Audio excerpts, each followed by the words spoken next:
Assalamualaikum Ustaz. Waalaikumsalam warahmatullahi wabarakatuh. Nak pergi mana Mr. Bing? Garik boleh ni nak pergi mana? Nak ni kita pergi jalan-jalan lah. Cari nyakit. Jalan nak pergi cari benda garik boleh ni. Cari nyakit. Cari nyakit, kau nak cari nyakit. Buat benda cari nyakit. Kita cari nyakit, kita kaji-kaji itu kita sembuh. Cari nyakit, dapat nyakit, kaji. Buat ubat, sembuh orang. Oh, hijau kat mu. Apa kong ni? Hari ni tak nak suruh benda-benda lah. Ada. Jangan jumpa saja dah lah. Okey? Kita nak suruh benda-benda tapi ada se. Nak buat jari hilang sebatang.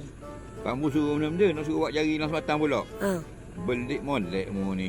Jangan junjuk dalam TikTok. Okey. Okey? Ha ni, 10. Okey, 10. Okey? Ha, bilang.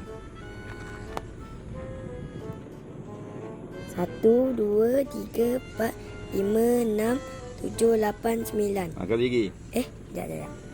1, 2, 3, 4, 5, 6, 7, 8, 9. Hilang se? Ha. 10 mula. Ha. Oh. Jangan tunjuklah TikTok. Okey dah. Bijak Azak. Ha, tak bijak apa. Sebab tu orang kata. Okey, bagai. Azak. Pergi balik-balik lah. Assalamualaikum. Waalaikumsalam. Siapa belakang tu Azak? Mana? Tu. Oh. Tu tu kubur baru jumpa ni. Nak gaitah mula kubur ni. Oh. Bahaya ni. Ngosek orang garik-garik ni. Baik Azak. Okey. Assalamualaikum. Waalaikumsalam warahmatullahi wabarakatuh. Pergi balik ada gelak ni.